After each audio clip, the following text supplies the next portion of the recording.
2, 3. Voilà. Salam alaikum wa rahmatullahi wa barakatuhu. Musibiang haray handekadi ko live solidarité pour la Guinée. Dimanche 19 juillet 2026. Haray iden ko page mendo ilo e la diaspora africaine. Haray de wondi doden e Modi Mohamed Ramadan. De wondi doden e Monsieur Tola depuis l'Allemagne. Et wondi doden et sœur Maimouna. Voilà. Haray jama fo salminama. Iden fala yo himbe ben partage live au moja. Très bien. Jama yo partage live au moja. Haray iden jogi doden vraiment ko yewteten ko yey e fi actualité ko fewndi ko leydi men kon. Et en plus d'abord yewten fi cagnoton, la chose la plus importante. Donc haray donc andi ça fait maintenant plus d'une année maintenant. Mais haray do chaque semaine, chaque week-end, mais wada au live doden fi comment dirais-je, fi jama on fi sensibilise gol jama on ko yey e fi o cagnotte. C'est très important. Haray jama on notora wattangol hila moja parce que boyama joni wole de fi o cagnotte do mais himbe ben wobe ben alay wattande hila mais non meden fala vraiment yo jama on fo ardin hakkil fi en wawu famondirde wonen sur la même longueur d'onde e fo meden iden andi si tawi hawri en wawali imma de darano leydi mending goddo go wata arde wada dum ko place men en fop meden iden andi dum hina kawte menden iwata Côte d'Ivoire, ma Mali, ma Sénégal, ma Niger, ma Burkina, ma Sierra Leone, ma Liberia, ma Gambie, ma Guinée-Bissau, hina kambe arata la Guinée, ma na kambe remplaçata en enen Guinée mbeben. Ko il faut que enen Guinée mbeben wawen andugol wondema rouge jaune vert on ko ma dalano demmo. Donc o cagnotte solidarité pour la Guinée ko hunde wada ande structure molana do mandanda horemani. Dundo den no wawi en wallitade jama la Guinée on vraiment be hetta citoyenneté mabbe on parce que jama la Guinée on ko dum woni citoyen be respectaka be teddinaka la Guinée autorité on teddina citoyen be so yi hande sifa wano Aliou Ba no soka c'est parce que citoyenneté guinéen jongo teddinaka na dum Aliou Ba o mérita kasongo woni mungo ha hande o gollali gouvernement Aliou Ba il n'a jamais travaillé. Sadi kanko ko gandal makko ngal no hutorde imo gollande hore makko ha hande o tawaka e gouvernement donc o immi ke tum fi leydi makko ndin fi yo gonga fi yo démocratie instauré la Guinée donc kanko on be nangimo be sokimo tout simplement hande fonike menge e billoba fopino andi be do den ko be immanino ko fi la Guinée hina fi mabbe kambe et puis ko yawbe wadi tournée européenne Mwananda horemani vraiment be wawi yitude diaspora on fou fayda donc si be hoti ko meden étant conscient que be nangeti mais kono kambe be inni wo lagine wata luttirde ni c'est-à-dire fi lagine on c'est-à-dire jeunesse guinéen be wata darade be fankira ni be do wada ko fala donc haray sendite live o moja wadon cœur jidin c'est très important haray do e jonnude kongongol andintinen jama on fi cagnoton sa meeda fuddagol ida way arde fuddo hande si da fala kadi a fuddo to fendi mo si da fala kadi areta complètement dum do hay goto yobaka do hay fus fi yo daro e dum do ko si tawi hawri an ida andi ko fala da ida andi ko a guinéenjo immo da dara wada inna an kadi a participer fi solidarité pour la Guinée parce que dundo ko fima an d'abord fi bibbe maben fi tanirabe maben fi jatirabe maben fi poma dundo o cagnotte solidarité pour la Guinée do nyande famo ida wo aninsa hanno fuddo da nyande fuddano tu vas regretter parce que c'est quelque chose de tellement important. C'est quelque chose de tellement important ko woni en wawata jodagol do e wowlugol détail din fo ko wiiden ko fi la buddaji mending kala non fala do hebugol c'est-à-dire ko laabi buri dum don yo andu kanko o hebata jamais de la vie ko fala ko Parce que enen toujours yimbe ben ko buri kon ko yimbe arobe nata choki fi jibugol. Enen non ko fala den vraiment ko fi yo yimbe ben tabitu. Ko fi yo yimbe ben andu vraiment ko doa darana de konni. Ko fi yo yimbe ben andu ko nafore mudum. Nafore bibbe mu. Ansi tawi hawri a wuri e o aduna fewndi do. Tawi ana na biddo ma, ana na tani rawma, c'est que angon tu n'es pas conscient. Hande kala neddo wondo conscient no anani bibbe mum ben. Parce que o aduna fewndi do mo reenu den do. Odo den yiden andi odo den kala mo daraki fi yo hettu dimu mum ko mudum haray on don o falji. Donc haray ko ha don mi andin tan fi kanyoton haray jama on no tora wakilagol participa. Voilà. Donc no wodi mojabere créande ilo e la diaspora africaine kala fala do kadi information fi kanyoton mo waya dude dimoro makko watte ko der kanyoton den ko der mojabere ton on tigi heba information ji parce que fi kanyoton wolte ton bimbe kikide. OK. Donc si iwi don ibe addani en do den France do den Idi Amin no adda France do comme ambassadeur. Haray non diaspora on guinéen on diaspora vrai patriote ben ibe inni Idi Amin wata représente de la Guinée. Donc vrai guinéen be wi dum mimmi do tawa e ben do. Donc awako dum wadi simen inni yo jama on noddu au 07 52 56 16 82 liston no wadede fi yimbe yahobe hara hina wigol ko accangol be hara ko chaque semaine en wonay ton den c'est-à-dire en yahay andi den quartier o fo wonde ma wondo do ko criminel jo ko be tumoton ko yo iwe yo ko yo iwdo few kanko Idi Amin go iwgo few. Voilà. Donc haray non 07 52 56 16 82 no wodi kadi numéro kadi momi jonnata on do joni mon nanda hore mani on don kadi do way mo noddude. Voilà.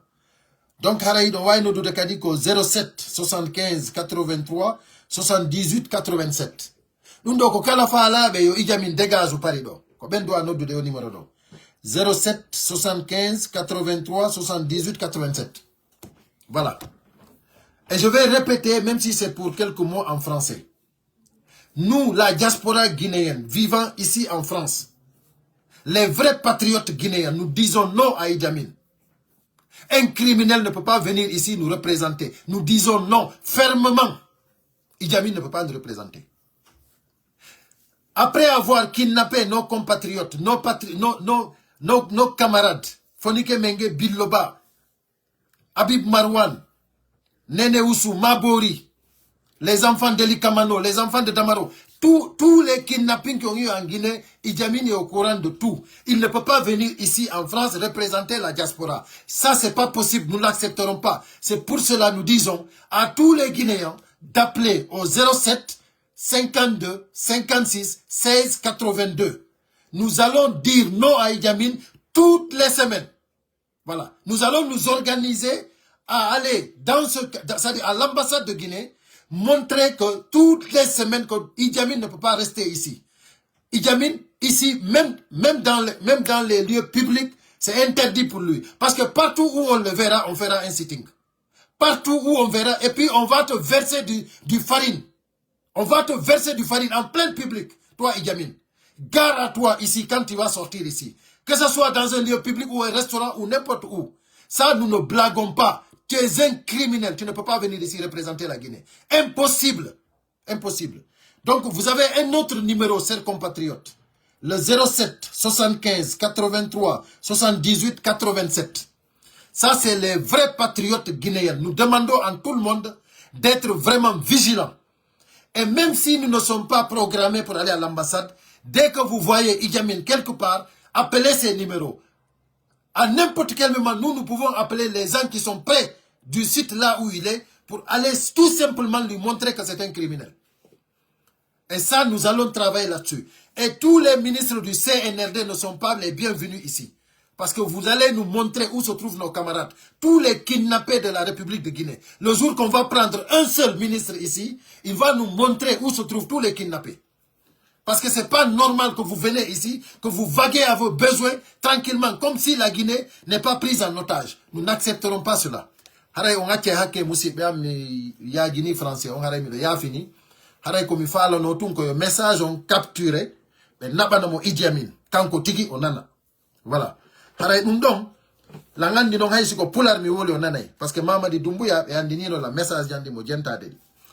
donc mi inni mo carrément ko o fouti c'est terminé pour lui ko remplace makko hono entelani Bala Samora men inni dum don ça ne se fera jamais hande Mamadi Doumbouya o yehi Sierra Leone donc hande mo yehi participugol ko CEDEAO donc himbe wodi ube mo ko frontière wodi noddube lam be indi lam wo monsieur Ilo minina be indi wo menen nana no toujours do inna Mamadi Doumbouya vraiment c'est fini pour lui menen yawiti jaka non ko gonga mon nani hande men yi mo vis-à-vis jaka o hori no ke ha hogi minni ko mayde nangimo ina lekki lekki mayde ala parce que kanko c'est-à-dire haysi ko poison o wadana no si tawno o naatano o ƴetti kamil on e bible on o ƴetti valeur ji lagine ɗi fof o pietini si tawno o waɗano ɗum haysi ko poison o waɗana no mawno daɗude mais hande Mamadi Doumbouya ala daɗirgal o ala daɗirgal parce que déjà c'est-à-dire que qu'au jury devant la cour constitutionnelle de la cour suprême devant le monde devant tous les Guinéens ko hudi donc o yetti o inni moi Mamadi Doumbouya je jure de respecter et de faire respecter la loi o juri kadi wondema o présentotako ko élection ji o juri gouvernement makko fo présentotako o jogi bible on e dum on ko hudi kanko tigi no winduno sarti ji din kadi signi wondema dum don o wadata dum don maintenant ko dum don fop non o jibiti ko dum wadi siko poison o wadaba siko goddungo o wadaba fo mun nangay mo fi wondum parce que déjà kanko on o toni awa non haray do mi yiltito e ka dansa kuruma ma e dibbe haray mi jonna e do parolon modi Mamadou Ramadan taw do en jennube parolon en hiwroto don den Yassine Balde cœur di merci beaucoup den hiwro don den kadi Diallo ata Abdoulaye Diallo ata Oulay den hiwro don kadi on yantelam Diallo Alseini merci à toi aussi ok haray jama on fo salminama weltanama jarnama haray modi Mamadou Ramadan haray ko onon jogi parolon haray en arto e kadi wonbe en addande do keurji wonbe senditude live ji din haray men arto e modon kadi inshallah rabbi haray artigu bari an kadi be wonda andare dude ben fo haray on salminama haray voilà à tout à l'heure modi Mamadou Ramadan allez-y vous avez l'antenne merci أعوذ بالله من الشيطان الرجيم بسم الله الرحمن الرحيم رب اشرح لي صدري ويسر لي أمري واحلل عقدة من لساني يفقهوا قولي سبحانك لا علم لنا إلا ما علمتنا إنك أنت العليم الحكيم السلام عليكم ورحمة الله وبركاته كما جبر ميدن دورين وميدي communication aray mi salmini on wono bebe mi hawti de mo jobere do fu lande ke sitay hawri do nge jam ngon alhamdulillah mi do jam yo Allah tawara e foppo ide nge jam yo law beeda nge jam mi kisi yow mo beedana en newende aduna e laakhara dumine nge jallanga amin yo Allah burto en kisinande haqqillaji din o burto e yidinde lagine o burto e yidinde bibbe membe nge tanirabe membe o burto e yidinde wallitagol musidbe mebbe wallindirgol burta en laɓɓinande en ɓerɗe men ɗen o waɗana en ɓerɗe laaɓuɗe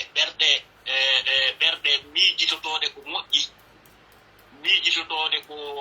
nafata jama on comme yo Allah waɗan en ɗen ɓerɗe ɗon yo Allah waɗu gurdam men ɗam gurdam nafayɗam haray onon wonɓe partage ude ɓe fof on salminama on jarnama on weltanama on du'anama yo Allah subhanahu wa taala ɓeydu wadde du'a e barke meɗen yo Allah tabintinan en gonga e nder lagine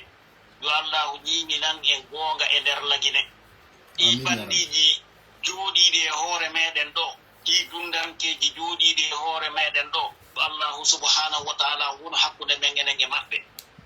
yo yo allahu naɓan en ɗi ka julɗo e kefero ala amin ya rabbal alamin haray mi arta fiika kañol ɗo ɗen mi adora ɗum ɗon inchallah haray ɓay hiɗen anndi junngo iwata ka ɓuuti haray min miɗo yeli gooto kala men fof gooto enen gine yimɓe ɓen fiiyo en tawnugel meɗen e fiiɗo kañol ɗo ɗen sabu honɗum haray hiɗo hertinani en ñande janngo ɗumande goonga nde mojoɓere ɗo ɗe waɗi haa goonga ñiiɓi e nder e tawa hara on tigi tawnano e ngel muɗum e muɗum haray on tigi ko hersa wontanoyta on tigi yo allahu dandu en hersa aduna e lahara haray musidɓe ɓeɓe mi hawti lagine e ɓeɓe mi hawti nde mojoɓere ɗo haray miɗo yeli gooto kala men fuu gooto wakkilo waɗa ngel muɗum ngel e nde ndu nodditandu ɗo ko noddiɗuɗen ɗo ko fiwota e herso hoore meɗen janngo sabu si tawi hawri e jama on fof moɓodiri hutike ma haɗa hiɗa wawi walade ɗano kono si a hutike hoore ma o sa walike hay si a walike ɗo ɗen ha ko arata a ɗanotako par ce que goɗɗo si a hutike hoore muɗum sa hutike hoore maɗa ɗum a ɗanotako haray noon haray ko woɗɗito ɗum ɗon wota en huto hoore meɗen ha ronken ɗanade yo allahu subhanahu wa taala on waɗu e yimɓe yurmeteɓe waɗu e yimɓe nunɗuɓe fewuɓe iɗen anndi ngo jippiro ngo fokkintinɗen ɗo wona sama kala woni ko wawata joofinoyde ngo jippiro ɗo ɗen sabu ko bandi e kalan wonɗen e jippirde e muɗum ko honɗum waɗi si mini ko bandi e kalan iɗon anndi tuma fof tuma iɓe addante en ɗo ko hilnoɗen haa ɓe heɓanoɓe bonnitira ngaluuji men ɗin e nder leydi ɗin ɓe bonnita ndimankaagu men ngu ɓe jiiɓa hakkundeji meɗen hilnoɗen e ɗum ɗon ñande fof ñande tuma fof tuma hiɓe etade e ɗum ɗon fiino ɓe jiiɓira hakkundeji meɗen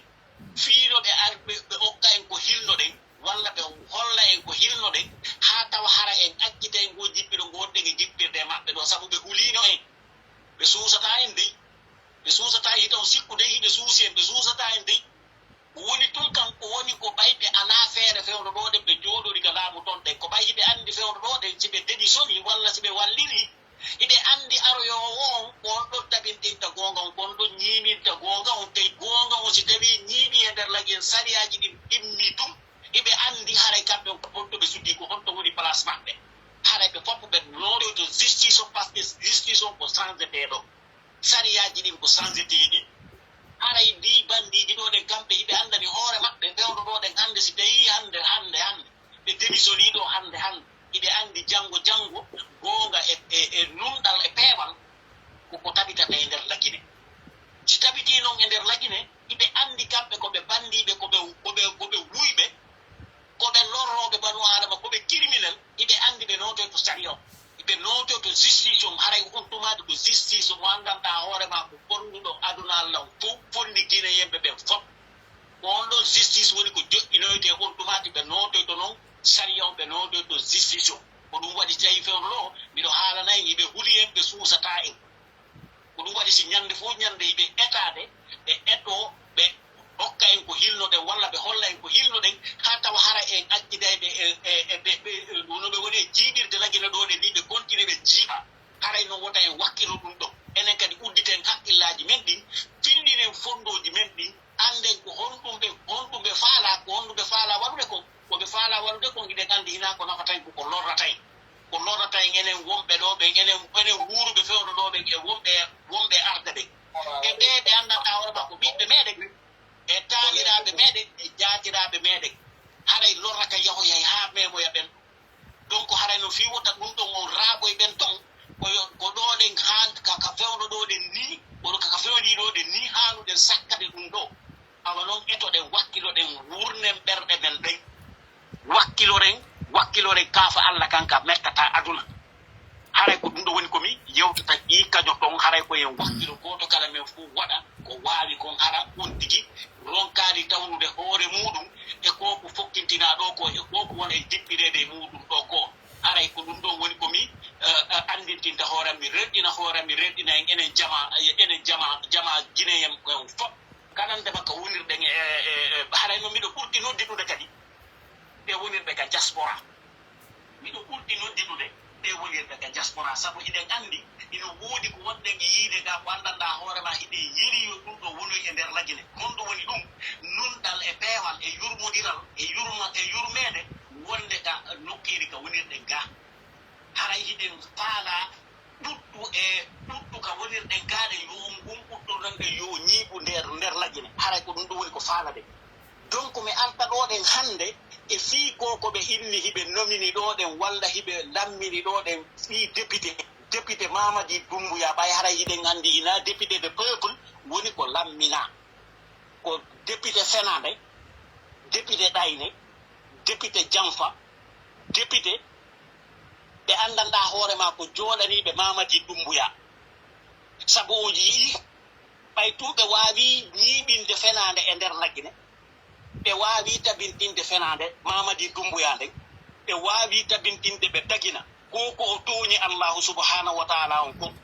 ɓe waawi tabintinde ɗum ɗon e nder lagine o jii ñanden ɓe o nodditunoɓe ɓe fab gooto kala maɓɓe fof o waɗani ɓe million ji sabu ɓay tum ɓe waawi resisude ɓe waawa ittude goonga ɓe watta Fenande o illi wo ko ɗum ɗo ko ɗi million ji ɗo ɗen ko weltinirta ɓe haray ɗum ɗo ko teddugal e meɗen yo en anndu ɗi député ji joɗɗinaaɗi fewno ɗoɗen ni iɗen anndi ko député Mamadi Doumbouya e kala makko on o député Mamadi Doumbouya e kala makko on ko ɗum ɗon woni ko joɗɗini haray noon ko yen wattan yila hara en hilnaaki e ɗi député ji ɗi o joɗɗini ɗoɗen sikken ɓe waɗa e ko ɓe haani waɗude kon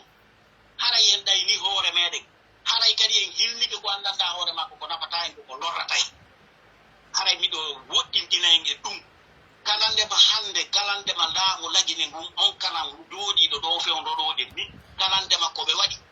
yo en anndu koye Jamfa e Ɗayne e hiilugol jama on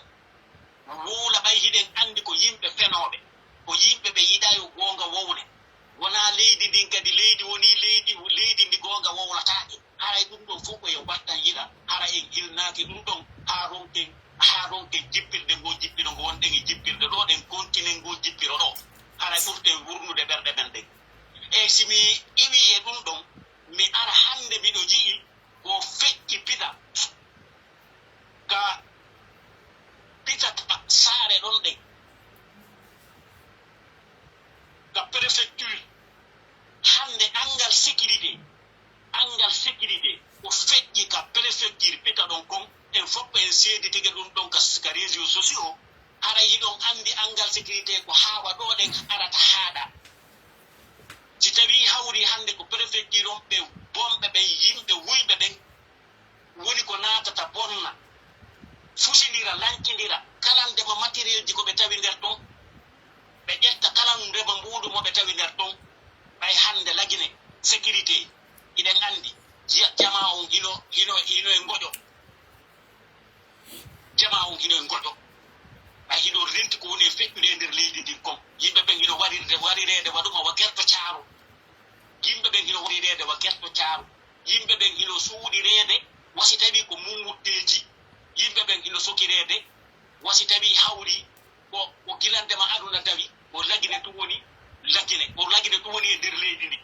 o lagine ɗum woni e nder leydi ndi par ce que ko woni e feƴƴude lagine kon ala e feƴƴude hayƴe nokku e nder aduna on e angal sécurité e angal teddingol fittandu banu adama e musidɓe julɓe e musidɓe guinéyemɓe udditen fondoji ɗin junnen miijoji ɗin jippiro ngongo wonɗen e jippirde ɗo wota en yiltitor ɓawre wotan jippi juuɗe goto kala men fof goto yo waɗu ɓeru ko waari kon ko waɗira no waariri noon fiijo ɗum ɗo o waawe iwande e nder lagine par ce que ɓoynen ɗum wawata ittude ɗum ɗo haray noon ɓay haray namin tum mi accita konngol ngol mi jonnita konngol ngol e musidɓe heddiɓe ɓen haray miɗo salmina on fof haray miɗo tori allahu subhanahu wa taala on yo allahu waɗu e yimɓe nani jaɓi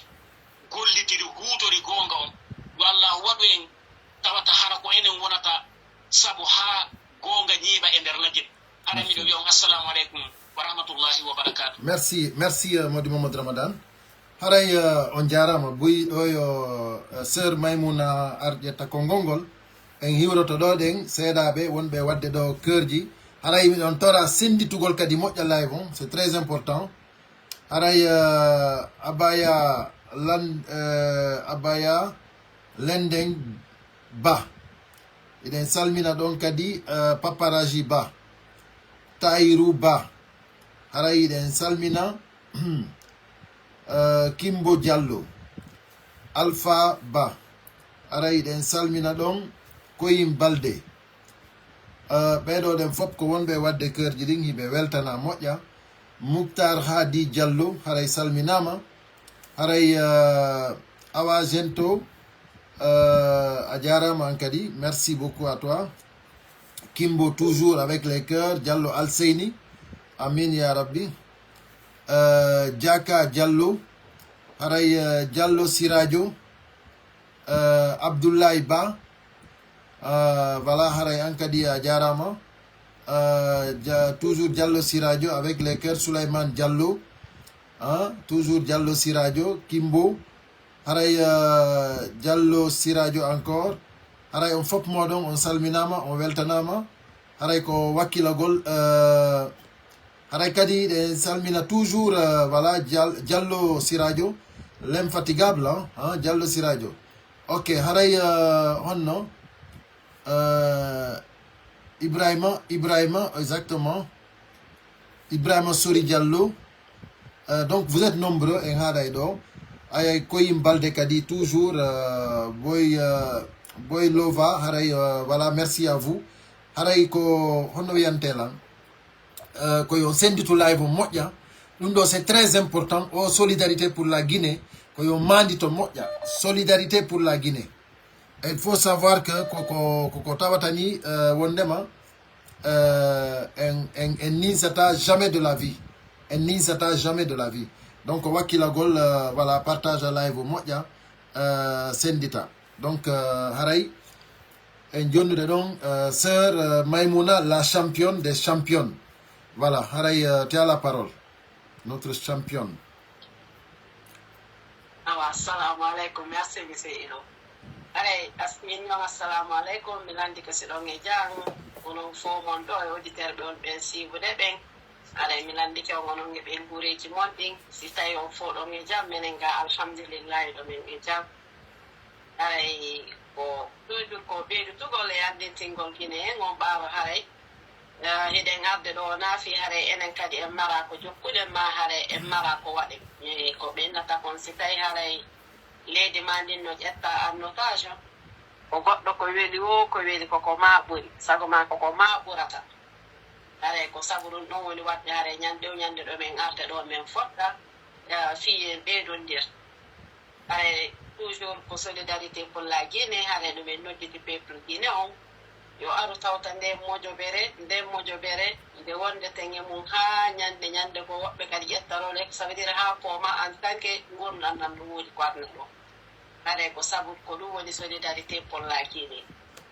haray yimɓe ɓen no arde moƴƴa no notade vraiment ɓawna on tigi yawa yimɓe ɓen no wakkili no notade mais saga men Guinée en fof mo naata ɗo moƴƴuɓe ɓe anduɓe ko ɓe faala ɓen kadi wonon haray si mi ari ko solidarité pour la Guinée ɗo haray ko ɗon mi wawa habtude haray mi weltani jama o haray ko ɓettoto ɗon koko towdi konko leydi min hiɗe yi woyi ɓe yehi joɗɗino e groupe ensemble mi anda noon ko ensemble CNRD par ce que min andi ko ɗum ɗon haray koyen innu dansakuruma ɗum ɗo ko dansakuruma fewti haray kala probléme ɗi probléme ɗi wonɗi wadde laggine fof ɓiwi fuɗɗi ha ko hewti ɗo ɓaar ko kanko wonno kadi ko CNT kanko wonno hoore ɗon kala ko décision fi peuple Guinée on ƴettete kon himo ari ƴetti hoore makko nde yogi ɗon awa yo anduto si Allah on jaɓi no wawri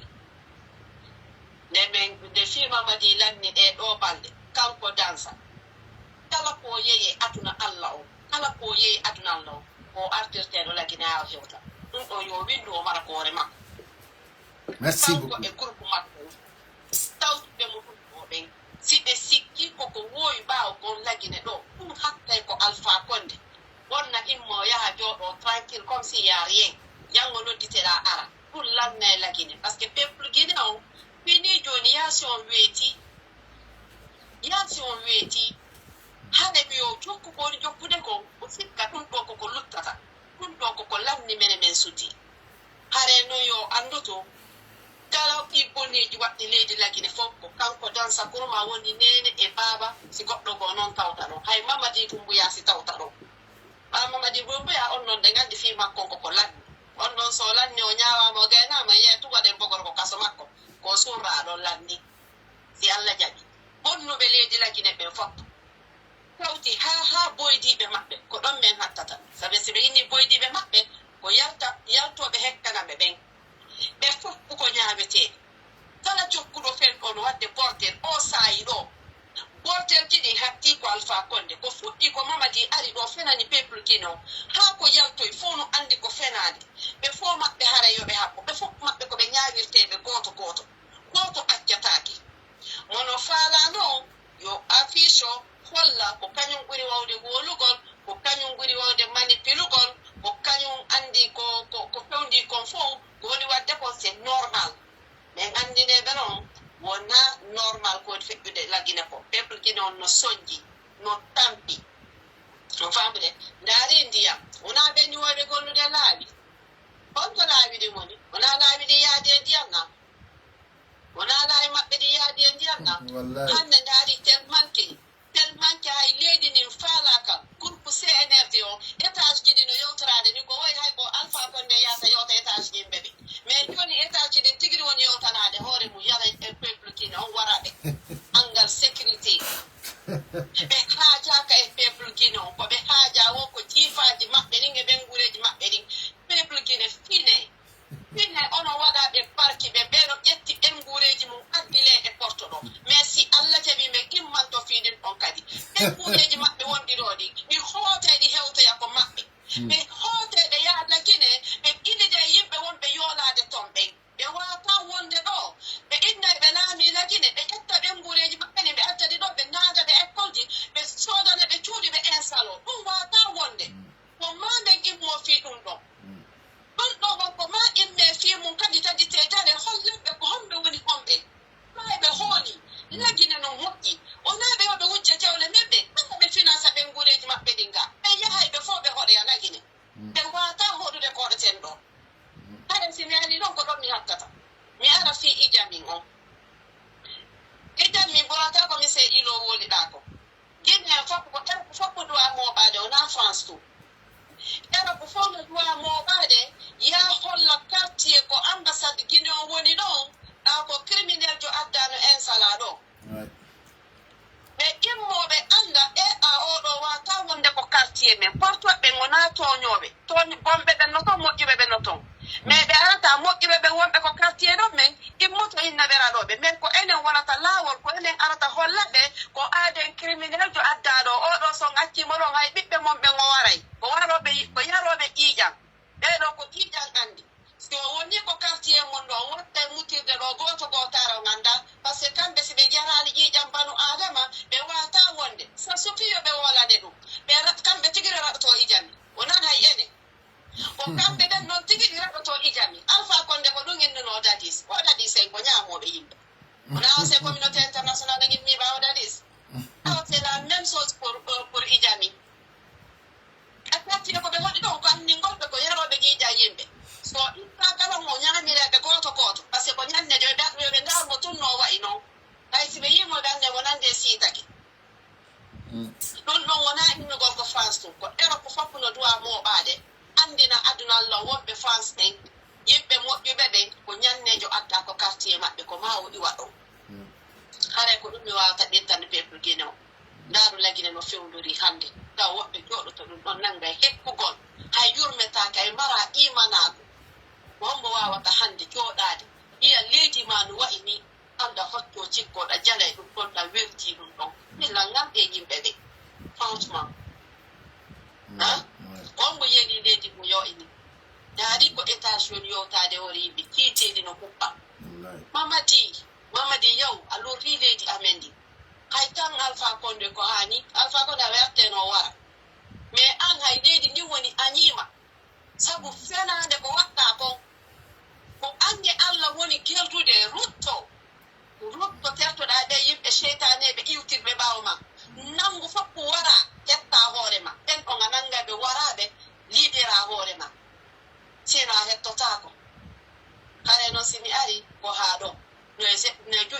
jeneso non ko jeneso ngandata andino si dansa jodo to don la mobe wada be ko be faala be tajole de be nyama be akkira be ni are yalla burtu wallu golle parce que problème la gino lamnata nyande o nyande c'est la même chose mais me ronkata men are toujours me wada beru amen o ko non parce que wotro sa onno be natano wotro Asanta Center. wotro gainanta wotere gainanta fu Wotro Asanta Center. Asanta Center yimɓe temedere no jooɗi ko yimɓe seeɗaɓe woni immade taro yimɓe marɓe jawdi no jooɗi ko yimɓe ɓe ala kuttere ɓe woni immade jooɗo haɗa no ka seede mum jooɗe haa ɓe gayna joƴƴinde ko ɓe jotta kon onon marɓe kaalisi ko saɗi wonñiine e yeeso haɗa yo Allah ɓurtu wallugol en. Ok. Aray, merci beaucoup, Sœur Maïmouna. Comme toujours, super efficace. Aray, tola jettuɗon parole on. Aray, Aliou, après Bappa Jamiou. Donc, haray nanen ko Bappa Jamiou tawti men ɗo ɗen, kañum e oya honno. Fodeya image, kañum e Aliou Diallo. Donc, jonnon haray ko tola woni ƴettude ɗo après Aliou après Bappa Jamiou Fodeya artoya ɗo. Donc haray voilà ɗo yo tola ƴettu haala kam tola wontirɗo Allemagne on, il faut que ça soit clair. Tola wontirɗo Allemagne on. Sellou Diallo non c'est non ko Diaka Diallo, voilà. Woko Sellou Dalen à vie. Merci à toi, c'est Diaka. Souleymane Diallo a salminama. Be wadde do keurji moƴƴa hande non ibe révolti do ko keurji ha.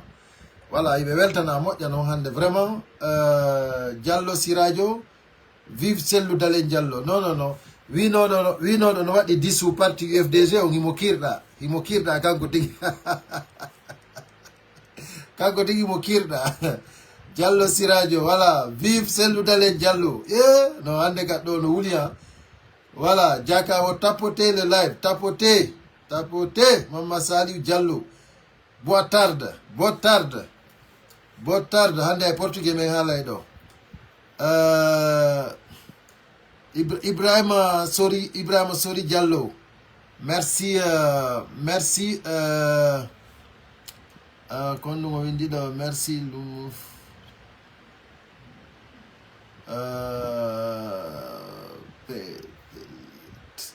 min famali ko windi ɗo kom, mais de toute façon merci à toi Diallo Siradio, merci pour les cœurs. Diallo Alseini, merci, un carton de sucre aujourd'hui ici à Sigiri, c'est 500 000. Oh, ouais. Il y a un carton, ko sac sucre. Wo sac sucre Sigiri ko 500 000. Ko windi non ko carton, ko la gandi ko sac ko fala une sac de sucre 500 000 francs guinéens. Hande e Sigiri wo. Donc Diallo Alseini wiyen ɗum. Donc Boy Love, salut à toi aussi. Koim Balde Awatum. Diallo Oumar, merci à vous tous. Koim Balde, merci pour les cœurs. Donc voilà. Haray non ibe dudi hande be révolutionni do moƴƴa non. Donc haray mi artoy kadi e modon. Donc le temps que Tola no jetta hala kam. Tola, vas-y.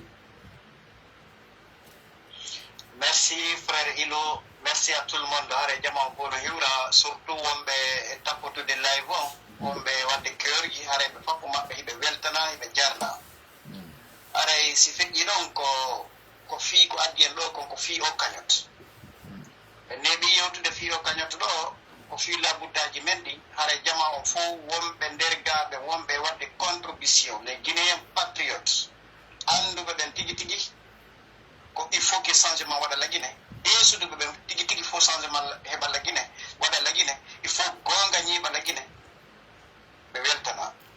ɓe anndani ɓen koye ɓe anndu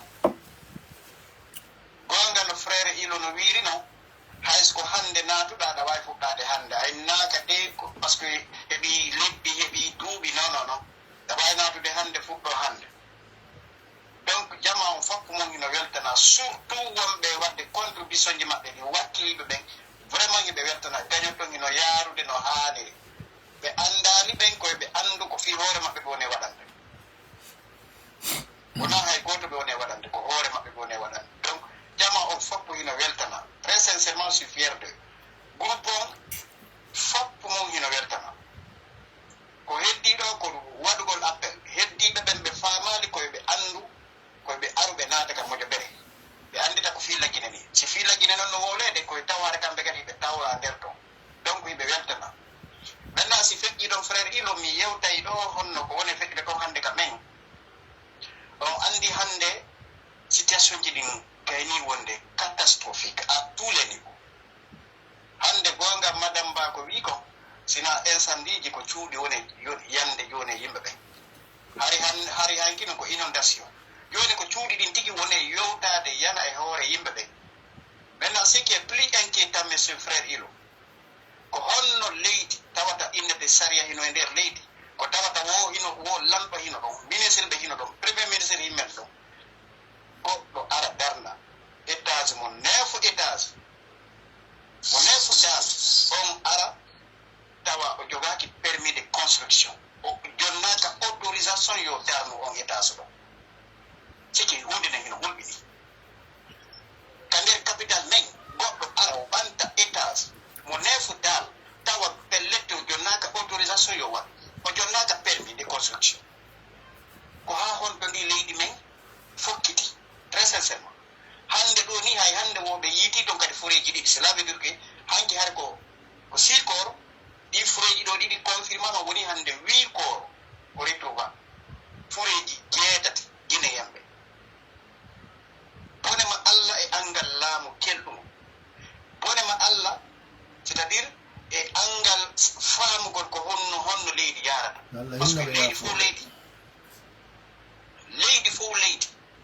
la loi elle est claire sa darnay siɗi hara ko boutique a hendoto permis de construction hara ko boutique na aɗon faire étage ko wonɓe jonnata on autorisation ko ɓe wonɓe ka habitat e ɓe wonɓe ka urbanisme ko ɓen arata ɓe ndaara ɓe vérifia kende ɗen foppo ɓe étudia par ce que ko ɗum ɓe janngani état on ko ɗum woni ɓe yoɓande sinamano état ko enen peuple on ko enen population on ko enen woni ɓe yoɓude lewru kala eɓe henndoto saleji maɓɓe ɗi golle maɓɓe ɗi ɓe alaɗe waɗde ko kamɓe duwa arde so goɗɗo darnay ko on vérifiata ɓe ndaara kenɗe ɗen foppo ɗo o étage ɗo no wawi darnede ɗo o way ko annexe doit darnede ɗo o way ko boutique doit darnede ɗo si ɓe donnay autour permis on ɓe délivre permis on si ɓe donnata délivrata permis on ɓe inna ɓe délivrata ɓe jonna kadi ko honno waɗata ha honno waɗi si ɓe wawata jonnude permis on leydi ɗen foppo ko hino organise telemma ɗo enen lagine ko mapini mamadi dumbuya e cnrd kono ɓe ñaamira jawle guinéenɓe ɓen kono ɓe yeeyira boxitiji men kono ɓe yeeyira kala ko guinéen innete ɗum ɗo ko enen jeeyi so ƴetti wono simanɗo ko ɗum kamɓe mapini ɓe guinéen ko mayata guinéen ko darnata ɗum mapinaɓe c'est à dire nous devons interpeller la population guinéenne en général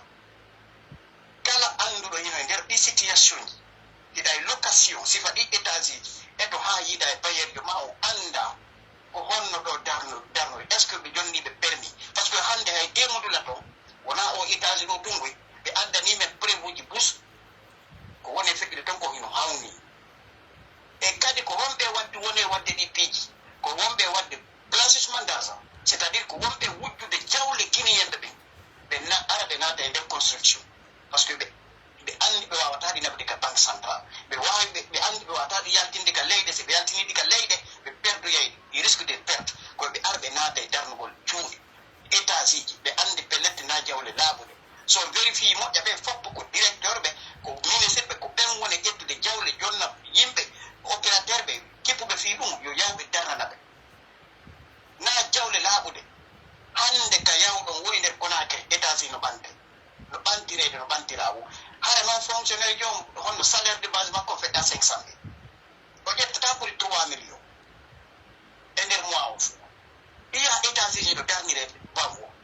c'est à dire il faut que guinéenɓe ɓe wattana fonno ngu laamu ɗo nguɗo ko moƴƴana guinéen jom wona fi innugol awa si yomi littu fi goɗɗo no laamora koye a ndaaru taw ka wonɗa ɗo situation ma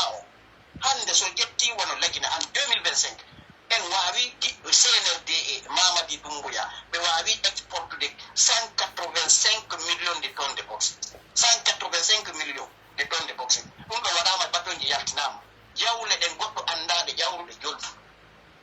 koye nder en situation wonde joni no na ndiyam marɗen ka forage ji ɓen en ala ndiyam en ala courant en ala laawi hande kala laawol ngol ƴettuɗa hande ko accident sur accident hay hunde ko kelɗi e mum ala jawle men ɗen ino yaltinirede ɓangupa a duwaɗo wurde lagine gurdan moƴƴam tawati e obligé ya yaw aventure landoyoɗa asile tawati pouvait tout avoir chez toi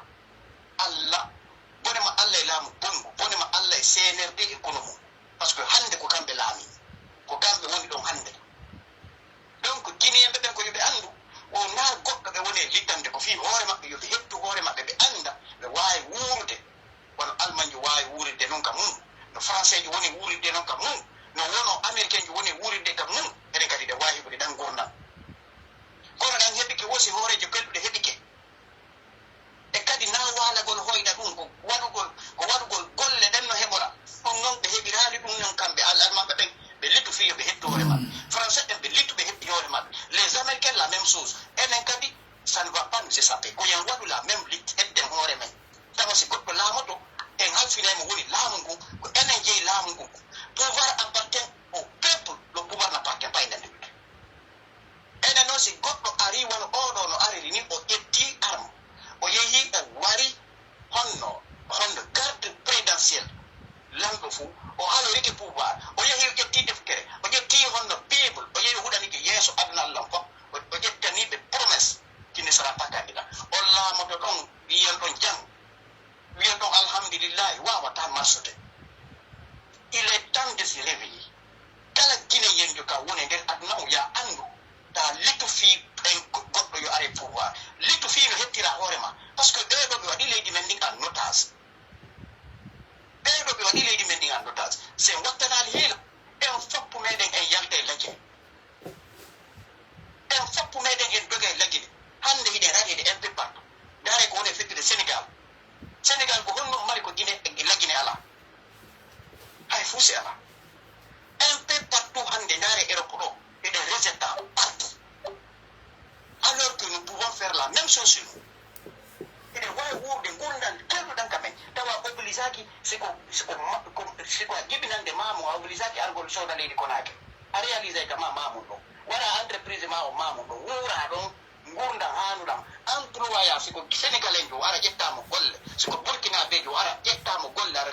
lewru kala ɗawaymo yoɓude ɓe wawi wadde ɗum kamen il faut que jaɓen gonga fenande wawata marsinde leydi refusons le mensonge refusons la dictature wawata marsude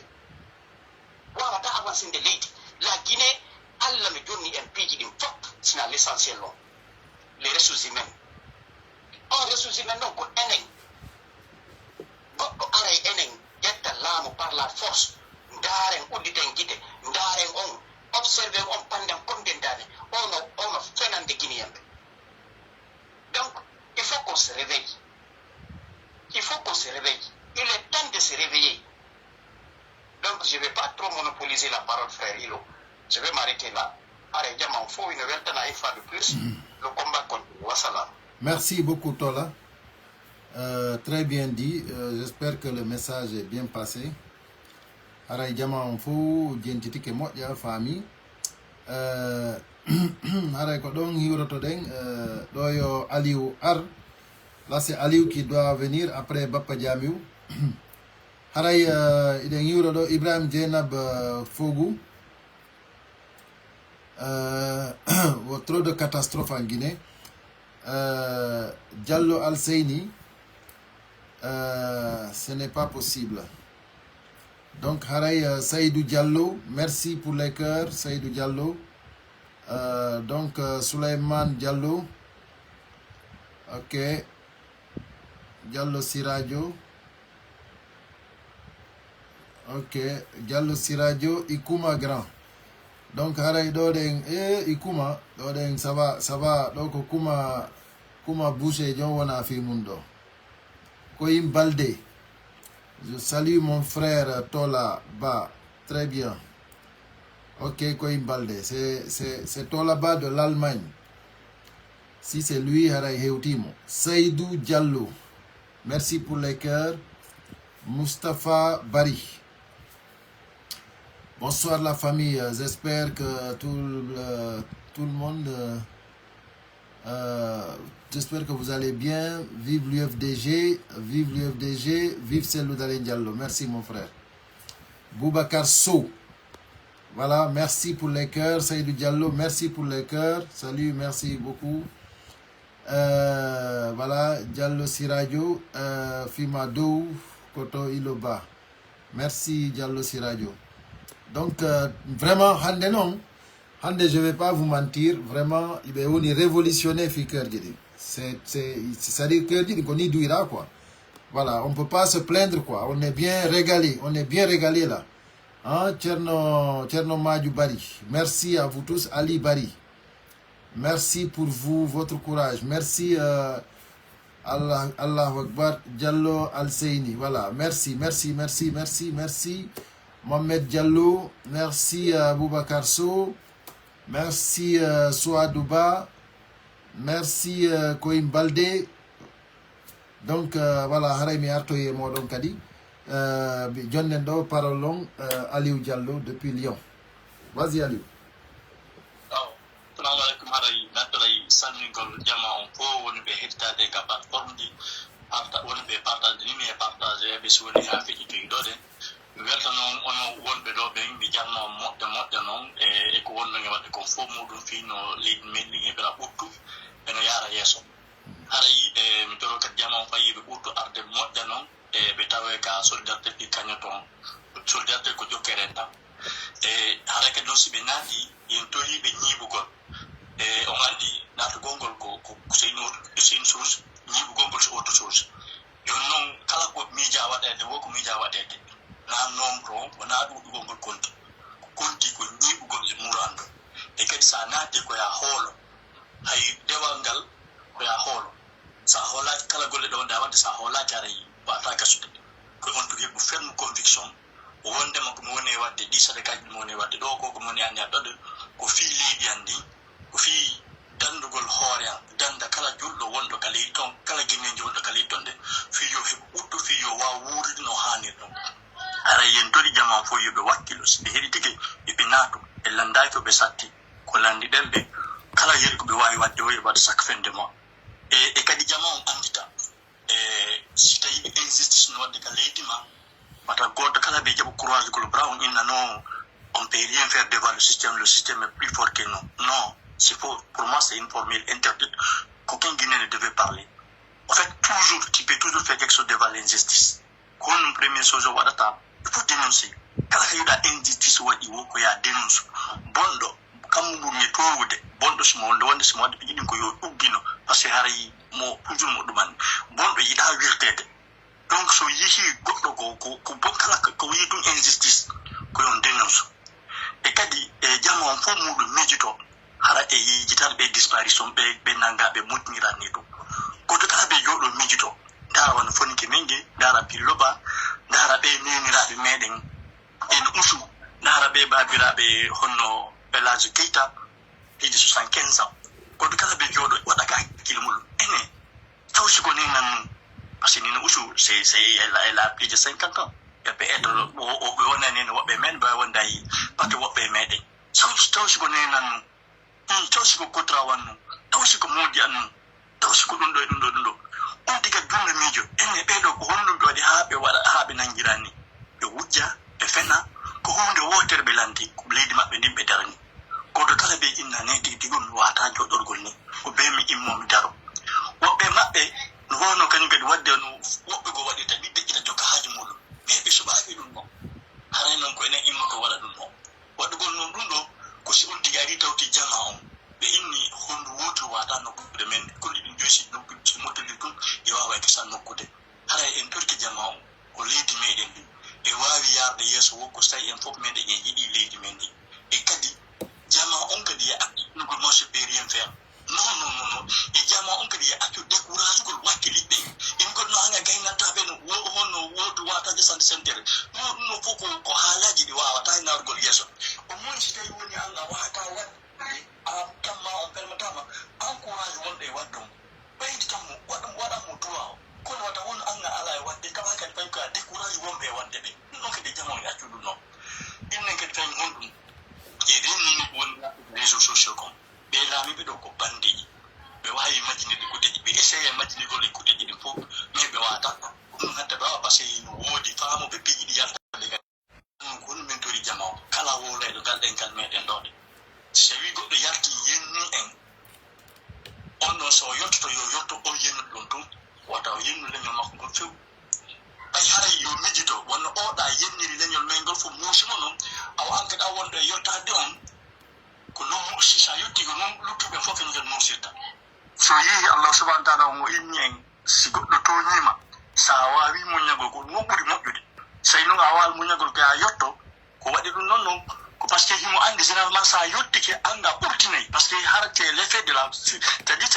t'es dans une colère donc sa yettike ɗum a ɓurtinayi raison pour laquelle haray ɓe wonɓe yende fof ɓe tori yeɓe accu par contre noɓe dénonce yoɓe dénonce faut pas c'est-à-dire wataɓe yiw injustice o ɓe ronka wolude ɓe ƴetta photo ɓe wonɓe waɗi ɗum ɓe ɓe andinaɓe goɗɗo sa waɗi goɗɗum surtout noon o sayi ɗoɗe hara hino mandina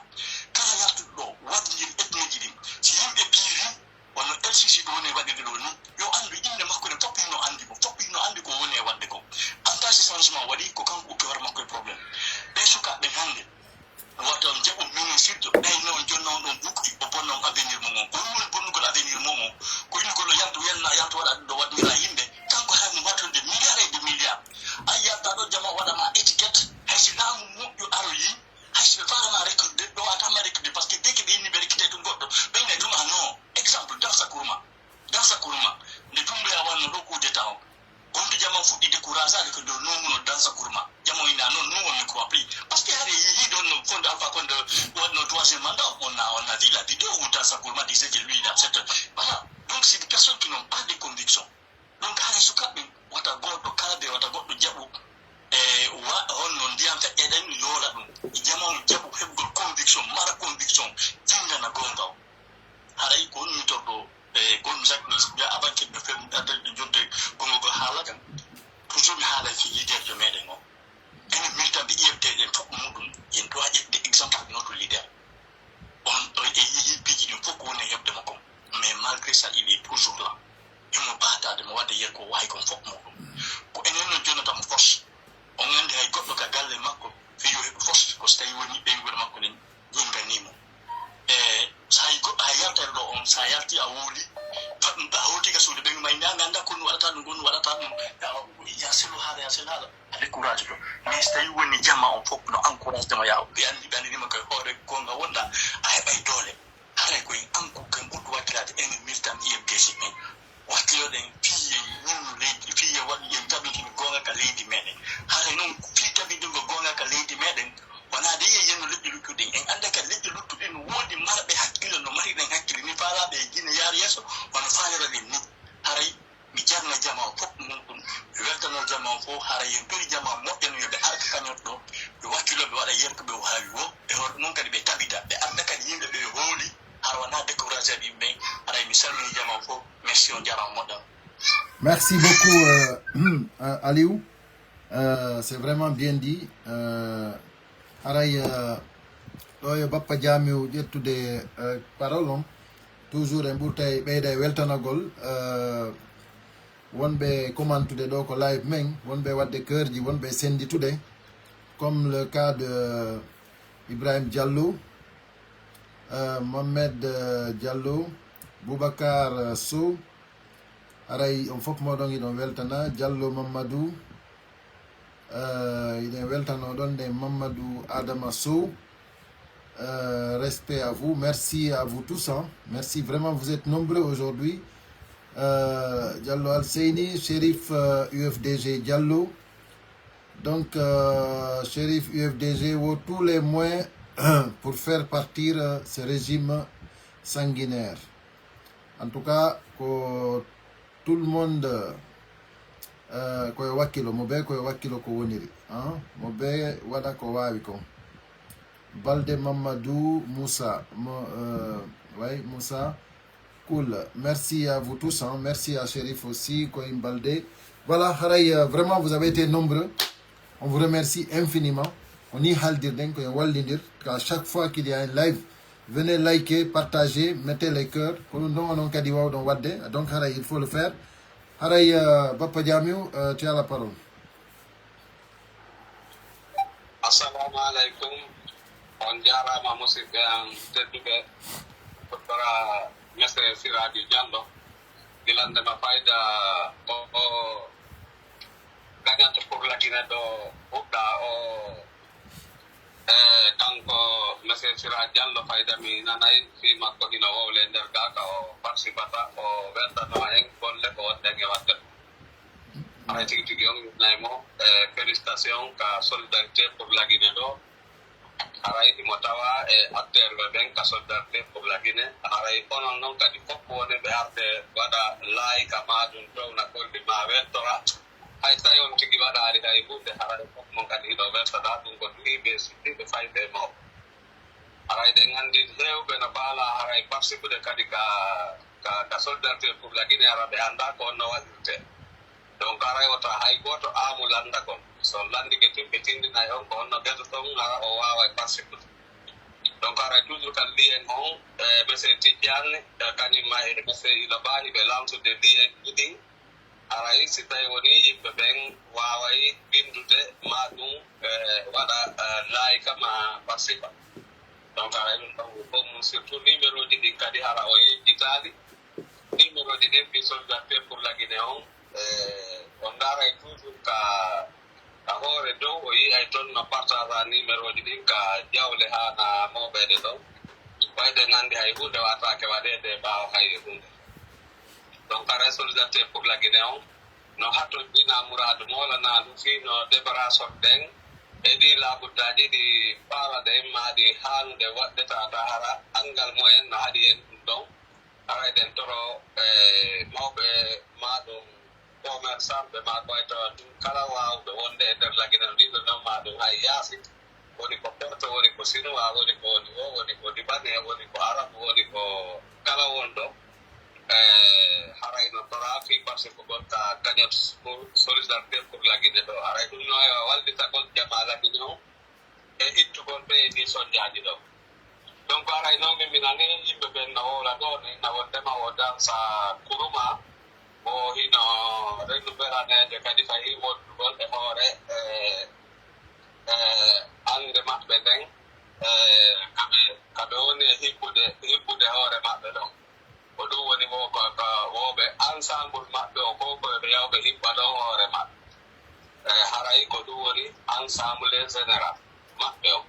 haray ensemble maɓɓe on ɓe fof maɓɓe koɓe yaw ɓe hibbito ɗon e tuuɗe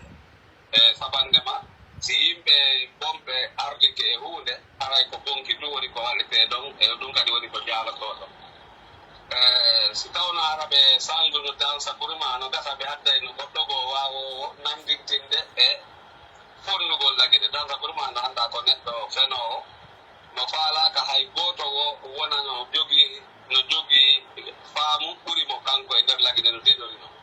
ko ɗum andirton ko ɗum daranke si goɗɗo famirtini kañum no ɓuri leydi fof ka million ji ɓuri sappo e jeeɗiɗi sappo jarati woni o wawi wasa o famirtini kanko tun ɓuri hoore ko sifa ko mamadi dumboya woni heɓude ɗo gongo sifa ɗum o heɓata ko ɗum woni malticien donc haray min nani kadi no wiye wondema bon mo usmani gawal yahuno mantori on dari wondema fewdo association ji maɓɓe ɗin sor e resor ɓe moƴƴini bon rowanimi o yahuno himo dari donc himo wifito himo manto mo faɓedina kanko waɗi bon on donc a bon o ndiyanangari yettitemo ɗum kala ka o dari allah on ittay ɗum ɗon kisan haray ɗum ɗon on bon on directeur o allah yalla okku ressortissant ɓen heɓugol bon ɓuri on ɗon kono on ɗon bon on way toon ɓe jaɓuno usmani gawal ya daro ɗon famintina ko kanko waɗi bon on waɗigol campagne e hoore fenade donc haray on ɗon bon on o innama haray a bay haray ko ciaw haray eɗen toro allah o yo allah waɗi to sukaɓe waɗɓe ɗum ɗon ma yimɓe jama waɗɓe ɓe fof no waɗira hara usmani gawal yahorta ɗon nde no immigré usmani gawal ɗen ɓe yoolirama ono pongo yoolorino awa sikko ɓe haray kañum IFDC kañum yaara e ɓawre haray yoɓe anndu ko kamɓe yooloto IFDC to woni ka woni ɓe ndaari fewndo ɗo ko ɓewndi ko en taway ko alhamdulillahi rabbil alamin awa enay sifa ɗum ɗo enen en inna e batti suudu sumuno haray ɗo e wiya e batti suudu sumuno par ce que si ɓe innano ɓe sanction ɓe innano ɓe isti parti o haray no en sumsatano de konnguri gono to kono ɗo e woni livre ɗon ɗo si ɗe yiida e hoore mamadi ɗum ɓe anden e pusay gooto felata hen par ce que en ɓe inni kamɓe on ɓe reconisa en enen kadi en reconisa ɓe ɓuri kaɓe reconisa en ɗo to hakkude men e maɓɓe si ɓe reconisa en enen e reconisa ɓe tunin kaɓe reconisa en ɗo donc ara en par ce que enen e reconisa fenoɓe ko gonga jokkeɗen jokketen kadi hande seeɗaɗen jalɗo so laamike o waɗi siba ko mamadi ɗumbuya waɗi kon Allah no nani en seede enen wonɓe ɗo ɓen ma waɓe no wawɗen ni haray ɓen ɗo gonɓe jokkata seeɗaɗen jam ko tanɗinaare so laamike o aadi ko ƴettanta en koko timminay ete o waɗanay en kaade moƴƴanta en haray ko sabu no wasiɓe ɓen no yiɗi mo no fikki noon haray tum ɓortiramoni de lokke mo Allah ɓorni mo e yeeso men yontiki anndu ɗum ɗon ko en la moɗaɗa haray neniraɓe ɓen ɗum woni sonnaɓe ɓen hino weltanamo raade molanaɓe wakkilareji koɓe wakkili kon e ko goni e wadde ko haray noon min miɗo toro jama lagine o ɓe wonɓe heɓude boneji ɓe daroɓe inna wondema haray ɓe tori laamu ngun iɓe tori laamu ngun ballal yoɓe anndu nguɗo laamu ay ɗuuɗe ala ko wawi ɓe wallu par ce que ɓeɗo ɓe mapaki fii ko probléme woni heɓade ko yimɓe jogiiɓe probléme sa yi nene Usen no joga mawɓe rewɓe ɓe jogiiɓe duuɓi 90 ko fayi o almamijo mo sere kole ɗo no joga fonike mangue en billo ba en Habib Marwana en mabori e ɓeeɗo fof ɗum no joga e ɓen sellu balde sellu on noete Aliou Ba sellu balde o nawno ba no wonde ɓa gonko dekka hecta fof no andiri makko Aliou Ba modèle en fof no joga ɗum ɗo on fof ɗum ko angal justice angal peewal waɗi ɗum yimɓe ɗo miiji ɓe innayɓe ɓen o justice on guine ko on to kamɓe ɓe fewtiri tawi woni ko nanga ɓe fewtirta ɓe juula ka ko hirnaji ɓe fewtirta ɓe juula par ce que ɓen ɗo mi andat ɓe kam lawo woniri ɗo sina ɗum enen ɓe nganndi ko wiyete justice kon ɗum ala to ko tooñe laaɓude woni ɗon haray miɗo toro jama o fof ka fi Allah fiinu laaɗo en immo daroɗen tan karannoɗen wakkiloɗen wanon nde mojoɓere udditande ka ilo e la diaspora en fof men yahen moɓoniren e mum andinen assassin ɓe wonɓe si assassin jonaati nder ɗo anden ɓe yoɓe anndu en asa e mo ɓuri ko woni assassin ko haray ko ɗum ɗon ko teddungal jama on haray koyen fof men koyen ɓantu kala ko tawɗen hino moƴƴi e men kon iɗen toro ceernoɓe ɓen immotoɓe jemma juula fi Allah e fiinu laaɗo wayri ko nanay woɓɓe ɓuyno inna wondema min miɗo jokki ɗum ɗo kono min mi habbaki jotti wona fi Allah wonɗo e wadirde kala wonɗo wadde goɗɗum taw ko fi Allah woni e wadirde haray mo habbi jotti ɓuri milliard par ce que ko Allah yoɓa e ma kon no ɓuri kala jawdi kodi ɗum ɗo ko ɗuɗi ka aduna ɗo ko Allah jotti Allah ni siɗa waɗirde noon hunde nden fi Allah e finnaɗo ɓernde ma laabude poyi a habbaki reveni hay fof si wona e juuɗe Allah haray an wota inno ala jotti e ɗum haray no wawi wa wuɗi kagol haray min miɗo rentina jama on e wuwlugol ɗum wona ko wonɗen e wadde ɗo a soldarte pour lagire ɗo e ko wonɗen e nodde yimɓe men ɓe yirto e fenande lagine gilaldema 1950 jaha hewti ɓen ɗo gila innano en heeɓi ande pandi wayro na ende panda gila o ande pandi naati haa ka won ɗo yimɓe ɓen ala e jaɓude wolanede gonga ala jaɓude gonga sertoɗen ɗum kala ko wonɗen e wadde ko enen ɓe wonɓe lettade ɗo mi sikki o yi dekka hekka en kamɓe ɓe yeyino to e hekkugol dekka ɓen ɗon won kamɓe ɓen ɗon no habbi jotti ga wona enen ko habbiɗen jotti koko Allah on kon enen ɓuri ɓe jogade jotti labani par ce que si e woni sabu gonga ñiiɓi kamen haray hande kadi si waɗi e tooñe ɗo waɗata si waɗi golleji bonɗi ɗo ɗi waɗata en heɓay laawi ka rewen heɓen ndiyan ko yaren heɓen kuran ko golliren fi piiji men ni fof ɗum changement waɗa yimɓe ɓe weldara wona min mi yiɗo ɓe holliri ɗo goɗɗum mi annda ko façon yimɓe honɗum noon mi wimi innay minen neniraɓe amen ɓen baftiraɓe amen musidɓe amen ɓurɓe ɗurde ɓen ko jalunke miɗo yiya ɓe hollira ɗo woɓɓe a wi ko hay baaɗi hara ko baaɗi demuji nawnuɗi ɗi mi yiyatano kaniri noon ko on ɗon o daroto ina kanko ko jalunkejo ko fenade woni par ce que jalunkeɓe ɓen ko yimɓe boɗeɓe labaɓe wa mun ɗuuɗa iɓe tawa e ɓurɓe labede ɓen e nder laguiɗe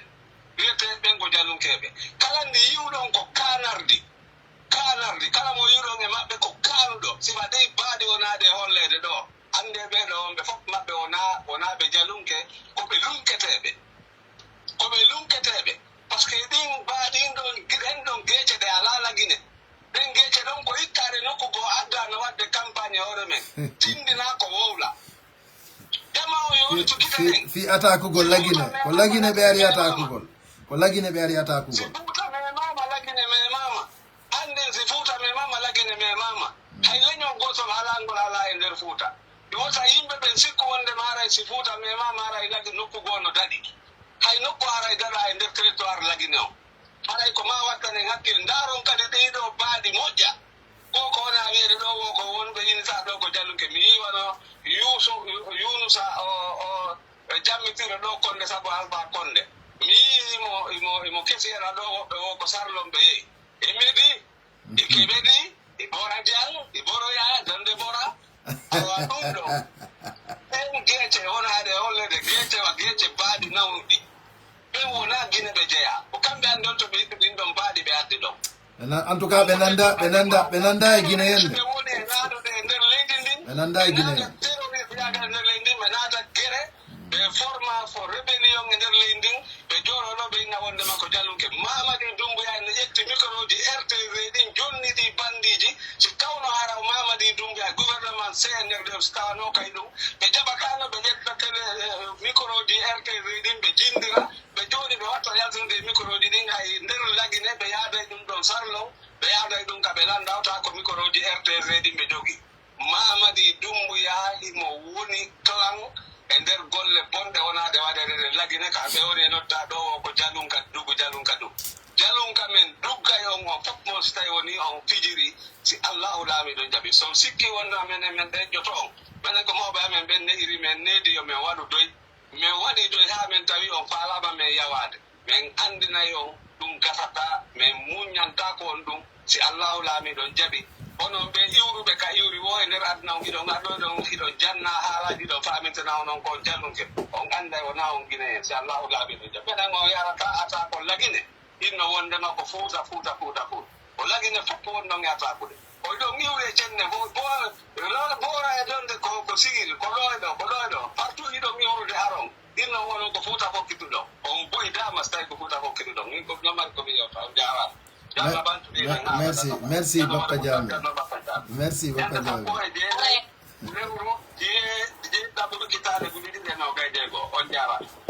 merci beaucoup ala mi seno yatela noon mi ɓeydita ɗon konko Bappa Diame wooli kon fi jalun keɓɓen e pourtant ko gonga maɓɓe jalun keɓɓen fuuta ko daneɓe ko wonjuɓe toy ko kamɓe ko ɓandu poɗɗeri ɓe mari min jalun keɓɓe men fof par ce que min hay nene soro an ko jalunkeɓe mais ko boɗeɓe mais koko wonɗe yiwde kine kon ɓen wona jalunkeɓe min noon siko min woni jalunkeɓe fuuta ɓen yoɓe immoɓe dadi to daro to ɓe ƴettuɓe ñakkinaɓe pour ne rien jalunkeɓɓen ko fulɓe ko ɓe wojjiri wo fulɓe ɓen on faamude hade ko noon mi faano ɓeydutude ɗum noon ɗon si tawi noon ɓe yetto yimɓe ko yaasi ɓe addi ukkugol fuuta anda hare ko lagine ɓe lorri assalamu merci beaucoup sœur Maymouna Bappa Diame o merci beaucoup donc voilà hara yiɗen salmina ɗo ɗen Youssouf Ba voilà vraiment nice merci Diallo Siradio vive l'UFDG Diallo Alseyni Keurji ɗin Diallo Siradio Alaji Sellu fi maɓɓe dow wiɗo no waɗi disu UFDG on nom jogui probléme e nder leydi lagine oɗo ɗen wo voilà fi ko Bappa Diame woli kom fi joddi aljanna joddi lakara ndin ɗum ko la récompense divine Ok, donc haray on a yantelan Diallo Alseyni wo hande. Aujourd'hui, où est Monsieur Tidjane La Puissance? Voilà, Tidjane La Puissance est au Canada. Voilà, donc il est déplacé. Alseyni Bari. Salut Koto Ilo. Voilà, fort à vous. Ensemble unis et solidaires, déterminés, nous vaincrons. Inch'Allah, vive la vérité absolue. Abba Mamadi Doumbouya, assassin, sanguinaire, menteur, manipulateur, kidnappeur, tortureur, monstre, boucher. Merci. Merci Alseyni Ba. Onon Tigi, tu as complété. Diallo Alseyni, merci pour les cœurs. Salimatou Bari, merci pour les cœurs. Diallo Alseyni dit Bappa Diamio, félicitations. Hein, Bappa Diamio, on est vidéo. Félicitations pour le soutien de Monsieur CDD Espagne, en Espagne. Merci. Aray ko Bappa Diamio weltani donc fi soutien ko soutenir Aladji Sellou en Espagne. Salut vive les patriotes, voilà. Mamadou Sellou Touré, force à Koto Ilo, voilà, le peuple guinéen est derrière vous. Merci. Donc Diallo Mamadou, merci à toi aussi, Mohamed Diallo, vraiment merci à vous tous. Et donc Doudi, hande vraiment, on récupère terrain, merci. Son partage, motyakadi live on aray phénoménal. Donc haray do mi gayni to do intervention angom mi ferme live on haray mi tokki ok Fodé Artali o yaltino il est sorti. Il est sorti je dis. Ah oui, il est là. Oui. Ok, Fodéa, donc vas-y pour que je puisse terminer le live. Ok, haray musidɓe am mi hewrike on moƴƴa la landisita ɗo e jam ala taw haray ɗo e jam miɗe tori on moƴƴa kadi participegol kañot meɗen on kañot solidarité guine on ko fi labuddaji meɗen ni ko fi guine en fof hay aroyeɓe haray noon iɗon anndi hunde heɓortako ni haray ɗon hiwra moƴƴa tora kadi ballal kadi yo participe kañot toon haray yewtereji buy yewtama ɗo haqiqaji ko tawata noon en fof meɗen hiɗen nande ɗi si on jaɓi nande e faamude e wuugol ko wona ɗon kon yeetede hanno joni e sortike o son jamonde e muɗum ɗo haray mi jama on foppo hino tawa wona pullo wona soso wona maninka foppo hande hino tampika leydi meɗen ni hindi braka hande yimɓe moƴƴuɓe ɓen ko homɓe ko ɓen nantodirɓe e jonnidirayɓe juuɗe fiino ittira ɗi bandiji ɗo ko ɓen woni hande yimɓe moƴƴuɓe ɓen hande kala fankuɗo jooɗi woni on janguɗo woni on mo janga mo kala no wawi wadde golle hummunkum si tawi hande janguɓe ɓen eɓe janga ɓen e hande fuu no jooɗi jokki haaju muɗum hiɓe huwede golle bonɗe ɓiɓɓe maɓɓe no yanede e hoore muɗum kamɓe tigui ɓe ala heɓude no hayno ɓe feƴƴinira jawle leydi foppo hande no ƴetta hande notage hande hiɓe huwde koɓe faala ɓe bonni ha ko bonnete kon fayde acciti e ɓaade hiɓe huwde kala koɓe faala ko tippude e moɗon ko tippude e jama on est ce qu'on fammi ndi leydi ko famoton koye fof jeydi leydi ndi leydi wona Dumbuya jeydi wona nene makko tagui ndi leydi wona kadi kamɓe waɗi en Guinée wona kamɓe joƴƴini wona kamɓe c'est à dire wawata waɗande en ɗo sariyaji leydi meɗen ndi koyen fof meɗen jeydi leydi iɗen fotti ɗum joni noon o yeeɗo ko ɓe wi kon laggini ko koyɗe nayyi koyngal gotal si wiide a koyɗe tati wata yaade c'est vrai y a pas de probléme kono joni onon e yiwgol moɗon ɗum ɗo kamɓe hiɓe faala fittude ngala koyngal ko kamɓe noon kadi wowlata ɗum ɗon kadi ɓenna koyɗe nayyi ɗen si a itti koyngal gotal ɗeyaɗen tati wata yaade joni noon ko kamɓe woni yawade leñol gotol cukkongo inna ko kangol woni wadde crise ko kangol woni wadde yimɓe ɓen nandi haray tampa ko kamɓe woni e maroɓe jawdi ɓen ɓe accitu leydi c'est à dire hiɓe jogiti laamu ngo ɓe braki leydi yo kono ɓe accata leydi ɓurgol ngol marbe jawdi mi understand on nande la ya fotola ndesi tay raison ko vas-y on t'entend si ko kambe jodo to do ataka leñol fu sina dum e fu mede de ngandi hande ka fewndi endo ala himbe nafu be leydi ni ala himbe yurmete be himbe mojjube himbe kadi burbe durude hayoti fulbe futa ben so himbe jukkade fulbe ben ino yarande be teddungal parce que ko himbe teddube non ala yeddo dum non ko yimbe teddube ko yimbe kadi laabube kadi marambe kadi leydi meden ni giggol e anni e moƴƴuɗo si ɓe miiji ke ɓe jiiɓay fi fuuta ɓe jiiɓay fi enen ɓe jiiɓay fi yimɓe moƴƴuɓe ɓe ndi leydi ko kamɓe allah jiiɓata fi muɗum ɓe wona yimɓe nunduɓe ni wona yimɓe fewɓe ni ko yimɓe ɓe allah jippini fi muɗum ni ha hewti keero immoɗen daroɗen doɗɗindiren juuɗe meɗen nen pour mettre un terme à mamadi et à son gouvernement ɓe ko yimɓe duwaɓe raɗede ni ɓe ko yimɓe duwaɓe d'ailleurs nangede heññe e juuɗe ɓe ñaawe kuuɗe maɓɓe bondeɗen ɓe jonnitirede kadi par ce que so andi so mijitike gila ɓe ƴetti ngu laamu lagine ɓuttinali lagine yarali yeeso lagine kala ko ɓi waɗi hannde ndaare talla lakke ley ndi ndaare hannde ley ndi nde yiltotorade ɗum ɓawre lagine no ati ɗi pays takko ɗon fof heɓude indépendance mais hannde ɗi lagine aɗi ɗi lagine sakkiti heɓude hannde ɗo yeedelan ko hombo lagine eɓɓoto e muɗum hannde développement leydi meɗen ndi eɓe jooɗi on yiiɗo koko ɓe woni wadde ɗo mi wonana on ɗo hunde wotere ɓe ɗon o yiide ɗon wadno winna ɗo kamɓe koɓe élu député ma maire ma ɗum ɗo en ɗo ɓe fof maɓɓe ɓay tun ɓe participé o mascarade o propagande fi intérêt maɓɓe personnel ko wallay ɓe fof maɓɓe ɓe ñaawete ɓe waɗe e saria ɓe fof maɓɓe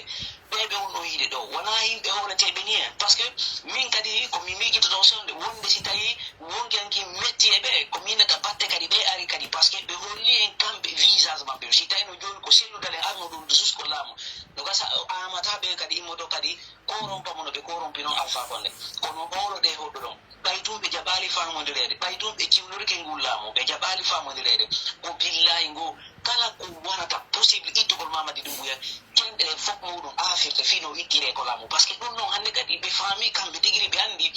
ɗum ɗo ɓay tun ko doole e doolgol jama o kamɓe ɓe ɗaɓɓa teddungal ɓe ɗaɓɓa jikke ɓe ɗaɓɓa ko ɓe yiltito jama o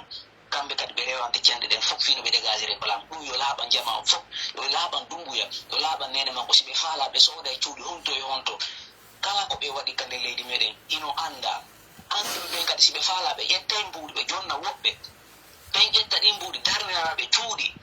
sikka ɗo min andata ko fof muɗum andoto par ce que ko waɗi comme 28 septembre ala fayda mo anda ɗum yimɓe ɓen ɓe nangano ɓe ñaawa e ɓe won ɓen kadi ɓe waraɓe ɓen kadi fof muɗum ka leydi e kidnapaɓe ɓen fuu e ɓen guuri mum ko tawata hannde no hulude tallal lakke ɗum ha joni ko tawata hannde lagine fof ko duwa ɗum tamodirde jonidira juuɗe mawɓe jawri ɓe immo wallito laamu ngo fino leydi développa hannde ɓe nangi kala ko innete ɓe nangi hannde kadi maruɓe ɓen foppu muɗum ɓe hulɓiniɓe par ce que on nangugol goɗɗo hay sa ƴettali junngo ma ngo fawɗa e makko ma piiɗamo si tawi o yiɗimo makko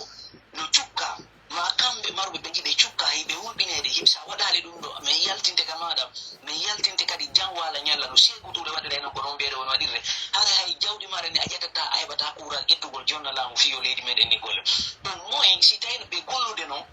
hare no sittuno mais ɓe ala gollude hannde hay laawol ko ɓe innata ko hiɓe waɗi si ndiyan nan ari ɗan ndiyam wonɗan arde ɗo ɗan ndiyam wonɗan arde ɗo hikka wallahi ɗan gaɓɓita e laabi ɗin fof majja koɗo waɗi min ni onon wonɓe Conakry si tawi ɗon anndi wonande mon nde wonaki ƴette ɓiɓɓe mawɗon ɓe naɓum ɓe Fuuta Jallo naɓe ɓe hottigine naɓe ɓe foore fiyo ɓe wawɓe wona toon ha vacance yiɗi ha ndiyan nan ɓuyto sina ɗum andiyan ɗo o yi cuuɗi no yiyanira no gauche à droite woni leydi ni no tappito onon noon sikkude ko ni tum leydi dimbo plein ndungu on sikkude ko ni tum leydi tappito ndi accita ko ndi won noon ndi yaafe on sikkude ko ni tum cuuɗi bâtiment ji jelo no yande hoore yimɓe ɓen ɗo jama on no jooɗi mokkopaɓe no jooɗi almamiɓe ganduɓe ɓe wiyaɓe ko doddoraɓe hannde yiɓe jooɗi yiɓe suti on an tallallake ɗon ɓe ala wulde haye fuse muɗum ɓeno ruɓini ha feƴƴiti keerol ko tawata hannde jannguɓe ɓen fof ɓanda no ƴetti juɗen hukki ka jiifaji maɓɓe ɓe fanki no hulbini haray bay wona min tum mais moko babe jangu babe hande so wi hande fimo dum hande teddinaka kalidi parce que do sutin jakkuji di do fanki goto min nali mi yali do jangudo no immo wona yobe accutu nanga be yobe accutu yobe jonutu wata be toni himbe be ko mi yido neddo immi do jangudo wodi dum do fu ko Sheikh Sherif Abdallah Tilimile ko ben tum min andi do immi ke wolani do dama gum gonga wolani hande mako pabe gonga haray mi daroto wado ibe yura kambe kadi mo ya weltana sabu kombudi mabbe keludi dim haray en jonnidira juuɗe meɗen nen fiino raɗore ɗen ɗipandeji ɗo par ce que na yimɓe hoolete bini saka fere ɓe artini. Assalamu aleykum wa rahmatullah. Merci beaucoup. Fodéa Image. Donc, Haray, on va terminer le live aujourd'hui. Je vais fermer le live. Donc, en attendant, on va saluer Omar. Omar AOW. Hein? On va saluer Boubacar Sow. Haray, vraiment, il est weltana hande moƴƴano Mamadou Aliou Kigna. Bonsoir, mes amis. Voilà, Haray Boubacar Sow, toujours. Omar. Comment dirais-je, Diallo Alseini, merci Fodéa, big up à vous tous. Voilà, Bouba Daouda Bari, merci à toi aussi. Sidiba, bonsoir Koto, Ilo, bonsoir à tous et à toutes. Merci, on faut modon, Diallo Alseini, merci pour les cœurs. Merci vraiment, Youssouf Ba, merci, Tcherno Diallo, Bovodje, merci, UFDG à vie, UFDG à vie, Tcherno Bovodje, merci beaucoup, merci, voilà, Boubacar Sow, merci. Donc, Haray, vraiment, on weltanam, Ande, vous avez été vraiment number one, vous avez vraiment récupéré, j'ai vu que nous sommes plus de 640 personnes en ligne, hein. On était 640 et quelques en ligne. Donc, vraiment, merci pour les partages aussi. Mais déjà, on partage nos fans, mais vous pouvez faire mieux. Hein. Il y a eu 54 partages d'abord, mais on va partager de plus. Donc, voilà, comment dirais-je, mes fermes en live en intervention. Mi tokkito ko bappa jami wi nanen ɗon wondema ɓe adda ɓe ɗon ɗen fi atakugol lagine ɓe witi ɓe ɗon jalunke yimɓe ɓe annanda hoorema ni ɓe nanda hay ras goto e nder lagine fo sa daari etniji ɗin fop lagine ayatamo ɓe nandi donc seede wondema ɓen ɗon ko addaɓe fi atakugol lagine donc haray ɗum ɗon noon ko fuuta ɓe faala ɗum andade fi hon ɗum ko politique par ce que ɓe faala créude système ethnocentrisme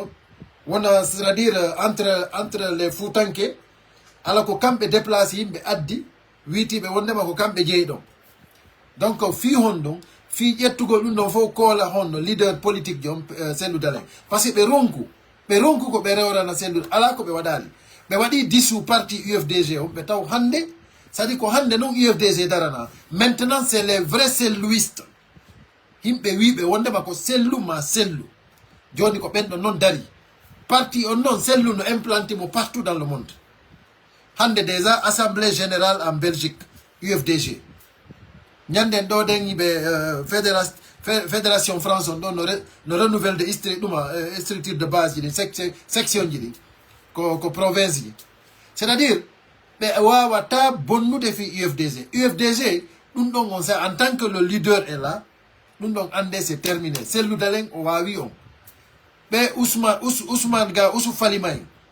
Cellou Baldé winoɓe wondema ko kamɓe woni warñakere nden donc hande menen nous sommes plus à l'aise parce que min andi hande kadi c'est à dire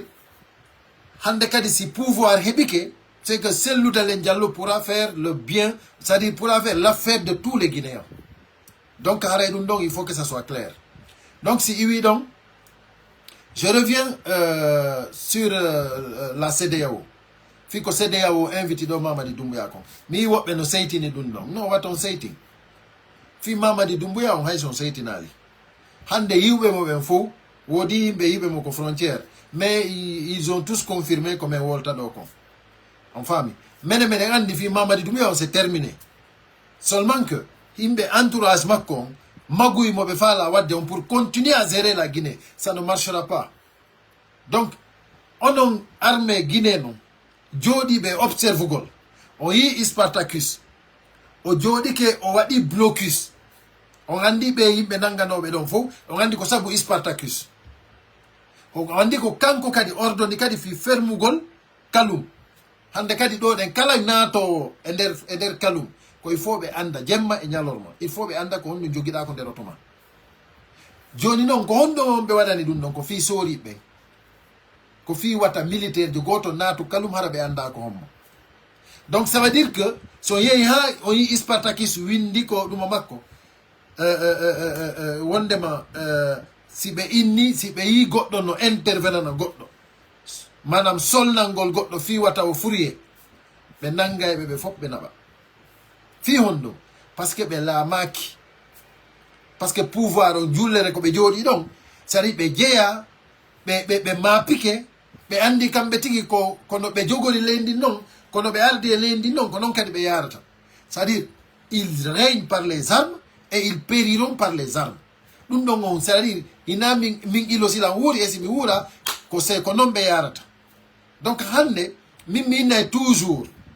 onon witi be Mamadi Doumbouya no lami ben, c'est-à-dire vous êtes des naïfs. Onon ko himbe be andanda hoore mani on ala mijita de moƴƴa.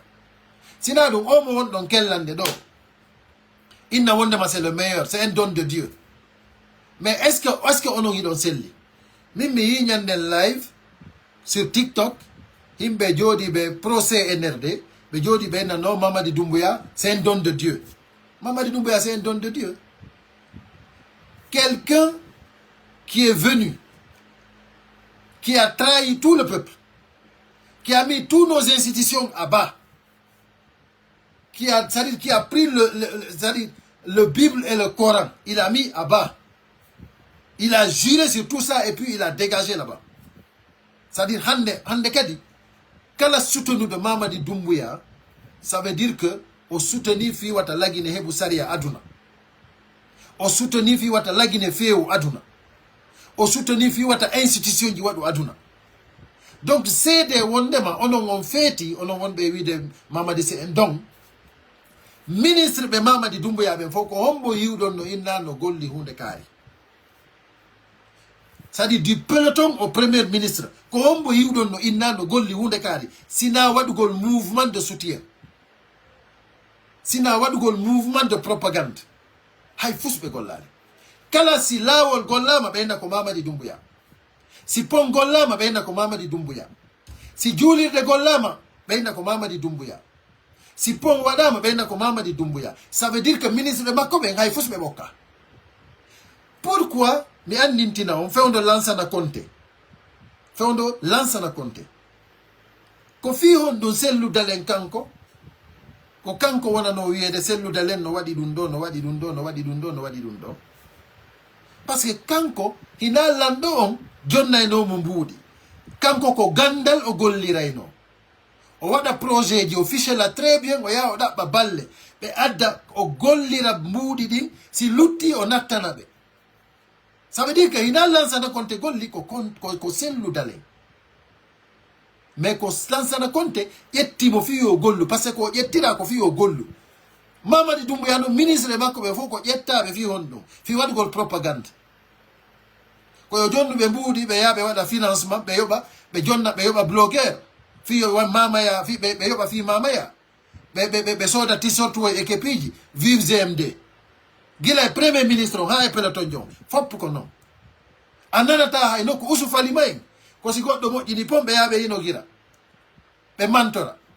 C'est-à-dire que si Ousou julirde nden gawal Ousou Falima ari inni be lancho Mamadi Doumbouya darna nebe hina de wigol kanko tiki o dabba e fonji din wara o darna non en tant que ministre non. C'est que ko Mamadi Doumbouya dare julirde nden labe Mamadi Doumbouya ala ministre jo wiyo hino gollidude e gouvernement Mamadi Doumbouya on hara kanko hino wodi ko inni tori on wala ko dum wadi mi inni onon yawi be selludalen ben Allah wada yon ko placement Allah jomira donc il va vous mettre à vos places parce que l'unique ministre de la République de Guinée, qui a travaillé par son intelligence, par ses capacités, par vraiment son expérience, par ses études, par sa connaissance. L'unique ministre qui a fait ça en République de Guinée, c'est Cellou Dalein Diallo. Avec des fonds qui sont quittés à l'extérieur, pas en Guinée. Il a travaillé des ponts, il a travaillé des routes, c'est-à-dire il a participé à financer des projets qui ont de grandes envergures en République de Guinée. Lui, il a travaillé. Lui, on peut dire que c'est un ministre qui a travaillé. Mais aujourd'hui, parmi tous les ministres de Mamadi Doumbouya, on ne peut pas distinguer un seul ministre qui a pu faire un projet, qui a réalisé un projet, où c'est lui-même le ministre qui a ficelé le projet et qui a demandé de l'aide pour pouvoir financer ce projet et qu'il a obtenu et qu'il a réalisé ce projet et qu'il a inauguré. Ça n'existe pas. Les projets que Mamadi Doumbouya, les ministres de Mamadi Doumbouya ont réalisés, c'est les projets de mouvement de soutien. Ils ont fait des mouvements jusqu'en Zéro Corée, au stade du 1er avril, je ne sais pas, 3 avril, à Zéro Corée. Le 1er décembre 2024, c'est là-bas que des milliers de Guinéens ont perdu, des centaines de Guinéens ont perdu leur vie. Zéro Corée, quand CNRD reconnaît 56 morts. Voilà, ça vous mouvement de soutien Mamadi Doumbouya au Boucheyo. Mais qu'est-ce qui se passe? C'est que hande Baouri ko yawno ton andini ben don fo be reconnaissi ben don. Hande be yiltitaki ton taw be woli fi mabbe. Hande be yiltitaki taw ton be yewtidi fi be ngure mabbe. Donc c'est pour vous dire à tel point que c'est-à-dire au gouvernement donc au gouvernement foylemma. Gouvernement foylemma. Donc menem ma pa ki fi be do hande kadi. Ko wiido wonnema goddo go e mabbe remplacer do Doumbouya. Wallahi on don haray c'était on don haray o yiyay ko goto meeda hiwde. Parce que Guinéen ben ils en ont jusqu'ici ras-le-bol. Donc haray do ko mi gayni torta ko yetagol Guinéen ben fop Guinéen ben fop mi on wiide en fuddo ray Aliou Ba. Donc andi Aliou Ba hay sedeya wongi ni yobe accitumo ka haray non do mi do faala yon capture nan on message do sendita non mi mo moƴƴa mi do faala yon capture nan on message do sendita non mi mo moƴƴa parce que c'est très important yo taw hara hono wiyantela e waway senditude sifa di message ji do on andi Aliou Ba ko fi on min yen fuddormo parce que déjà kanko hay fu yo bonna Guinéen me fotna andi Aliou Ba hay fu bonna. Deuxième chose hande après un an et quelques un an et poussière ko prison presque joni no suti 2 ans Aliou Ba CEDEAO on tigi nyaawi tikemo be inni wonnema il n'a rien fait be libérumo CNRD be sali libérude mo même après les élections be sali mo libérude. Donc jonnon e wawata jodagol do ha CNRD be wara Aliou Ba parce que ils sont capables de le faire. Donc haray non do enen en falaka guerre civile ko leydi meden en falaka kambe non ko dum be falago e fewno do so yibe jalunke be addi lagi be addi futato ko guerre civile be falana lagine CNRD. Aliou Ba kadi yibe andi si goddum wadi do Aliou Ba il y a des problèmes même ni que la Guinée. Donc il faut que Guinée be faut même mino. Wade ville morte. Il faut que ville morte wade la Guinée. Commerçant be faut mo be wona ko mum. Transporteur be faut mo be wona ko mum. C'est-à-dire fonctionnaire be faut mo be wona ko mum. Accite yimbe CNRD yimbe GMD be tumbe yalta be yakusare. Patriote be faut yo wonu ko mum. Wade ville morte. Fi Aliou Ba yo libéré. Donc il faut dès maintenant il faut que ça commence. Haray mi do tori yo jama wonbe tomben yobe eto be communica e diaspora guinéen wallindiren fi no ville morte do wonira fi Aliou Ba no accitire no buri yawirde fuddo den Aliou Ba c'est gagné Aliouba. Si Aliouba a kitama, après on continue le combat parce que on victoire finale. Fi Mamadi Doumbouya, ne vous inquiétez pas. On filme quand c'est terminé. Voilà. Donc moi je vous confirme ça. C'est terminé pour lui. Donc haray musiben live on duty haray mede ya fini. Mais qu'on a dit toujours qu'il faut wakile ou yewten jama on ko wawata findinde hakkille jama on. On andi wano do den buy no nati e piège ino wowlude fi affaire leƴƴi mi gaynitora ɗon miɗo yafini non buy si juuti parce que c'est très important yon andu wano si goɗɗo yalti e nder lagine jeyaɗo e leñol wongol wo so yenni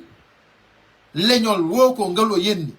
yo ngol leñol yennagol ɗo sifa wano ñanden no LCC yaltiri ɗo den ni wowli fi leñol fuuta fof fuutankeɓɓe fof yo jama on ataku LCC wata jama on ataku leñol maninka fof à cause de neɗɗo goto ɗum ɗo miɗo toro ɗum jama men on fof yandi mi jeeji on wata goto yaltu yenna leñol fof fi goto haray ko yo gandu LCC so o inni yo fulɓe ɓen fof ko ɗum ɗo ɓe mériti o yenni fulɓe ɓen ande ko kanko wowli ɗum fulɓe ɓen nammaninkaɓɓen fof haray kadi ko yon andu wondema o sosojo yaltuɗo yenni fulɓe ɓen fof ɗo noon tigi ɗo reeni ko sular ko honno onon fi sular jono yalti yenni fulɓe fof yennon mani yennon soso fof ƴetton ɗum deppon e leñol soso fof ɗum c'est pas normal haray miɗo toro jama men o yo wattan hila e ɗen bange moƴƴa noon kala leñol yennugol e nder si pullo fuuta yenni maninkaɓɓen yo maninkaɓɓen andu ko goɗɗo yenni ɓe hina fuuta fof yenni ɓe si pullo fuuta yenni sosoɓɓen ko goto yenni ɓe hina fulɓe ɓen fof nous ne sommes pas d'accord haray ɗum ɗo mino tori enen communiquayɓe ɓe fof yen ɓurtu communiquegol e ɗe bange ɗo andinen jama on wondema se e nderde ko faala ko yen waridir entre leƴƴi guerre civile waɗa lagine ko ɗum ɓe faalana en ko nanton yiɓe inna ɗo la paix yiɓe faala ɗo paix ɓe faalaka paix la paix ce n'est pas un mot c'est un comportement ji maɓɓe ɗi fof ko comportement de va-t-en guerre comportement ji yawgol nanga ɓiɗɗo goɗɗo kinnapa mo nanga baba goɗɗo kinnapa mo nanga citoyen ɓe guine ɓe kinnapira ni ɗum ɗon ko comportement de guerre comportement de sauvage comportement de guerre civile est ce qu'on famille ɗo ɗen ɓeɗo ɗen kamɓe hina paix la paix ils n'ont rien à foutre avec la paix paix on ko fi ambobinigol on ko ɗum ɓe wolita fi paix kamɓe en tant que ɓe jooɗi e ndi juuri ɗo ɓe sukkitota ko buybiniri juuri ndi ko il faut guine ɓe ganda ɗum haray mi fillito Aliou Ba communiqué onon jooɗi ɓe ton ɓen e diaspora on iɗon andi ko homɓe han ɗon communiquude organise fiyo ɗum ɗo ɗe yaltintine ville morte waɗe o fi Aliou Ba no libérire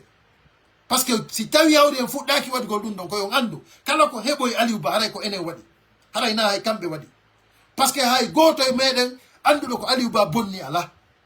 donc si en jooɗike ɗo ɗen Aliou Ba nangirama ni sokirama ɗo ɗen ni yehi han seeɗa yawo inni yo accite en jooɗike en acciti ɗi dawaɗi ɗo ɗen ɓe jooɗike ɓe waɗi koɓe faala enen en fanki buɗe haray ko enen waɗi Aliou Ba c'est pas les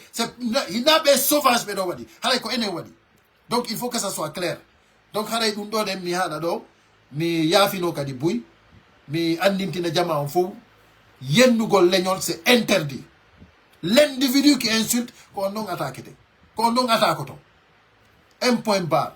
Merci beaucoup. Jamme Kissi Meden. Merci à tous ceux qui ont participé au live. Merci à tous ceux qui ont partagé. Merci à tous ceux qui ont commenté, qui ont liké le live. Haray Hande, vraiment, vous avez été nombreux et on vous remercie infiniment. C'est comme ça. Le combat continue jusqu'à la victoire finale.